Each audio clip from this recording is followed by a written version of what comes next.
IELTS Speaking Part 2 and Part 3. Part 2. Describe an occasion when you spent time with a young child. You should say, when was it? Who the child was. Why did you spend time with a child? Why did you spend time with a child? I love playing sports and games. So, I love spending time with children. Today, I want to talk about a time when I spent time with my nephew. Last year, my sister and her children came to stay with us during the summer vacations. My sister and my niece wanted to do some shopping, so they went to the mall and left me home with my nephew. We had a blast. The first thing we did was to order ourselves a pizza. Then we played on the PlayStation for a while. We both love playing FIFA, and though my nephew is a lot younger than me, he beat me in all the games. I am getting better though, and the next time he visits, I'll beat him for sure. After playing FIFA, we went out and played badminton in the nearby park. While playing, he saw an ice cream truck and then he started throwing a tantrum for one. My sister had especially forbidden me to get him ice cream as he had already eaten one in the morning. When I told him no, he started crying and he would leave the park. Ultimately, I bought him the ice cream and made him promise not to tell my sister. He broke the promise as soon as he saw my sister. I really enjoyed spending time with my nephew, but at the end of it all, I also felt exhausted. He is full of energy and he can't sit idle for 1 second. I guess that's why they say raising kids isn't as easy as it seems. Part 3. Follow-up questions. Do you think there are too many rules for young children to follow, whether at school or at home? It depends on how you look at it. If rules are taken as unnecessary nuisance, then they may seem too many. But if taken as a means to discipline, then they not seem so. I don't think children have too many rules to follow. Do you think children should follow all the rules?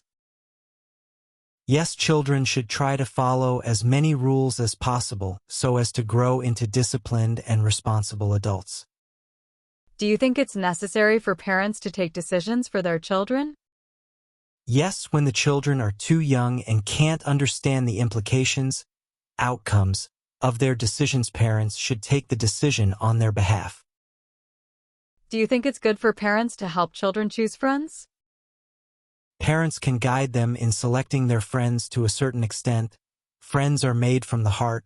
Ultimately, the child will choose those friends who appeal to him. Where do children usually play? Very young children and toddlers like to play somewhere close to the grown-ups. Older children like to be more independent, so they like to play outdoors and don't mind being away from their parents. While traveling with children, which of the parents takes more care of the children? In the modern day, both parents take turns to look after their children. In new surroundings, maybe the father takes the lead to take care of his offspring. How do parents teach children to respect people? The best way for parents to teach children how to respect others is by setting an example to them. Children are like monkeys, they automatically follow what others do. Do outdoor activities help children? Yes, it helps in 2 ways.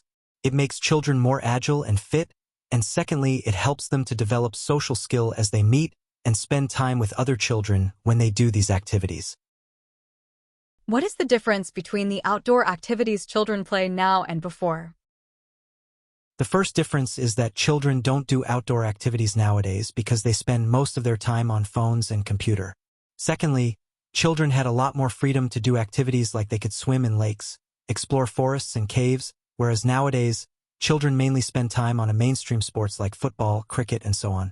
Perhaps this is because sports amenities were not so developed in the past, and also there was less crime, so parents felt safe letting their children play unsupervised.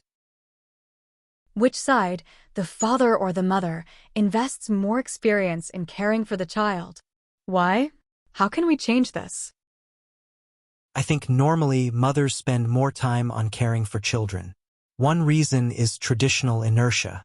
In the past, women were mostly homemakers and men used to work, so women used to care for the children. Although most women are working nowadays, they are still considered more responsible for taking care of children.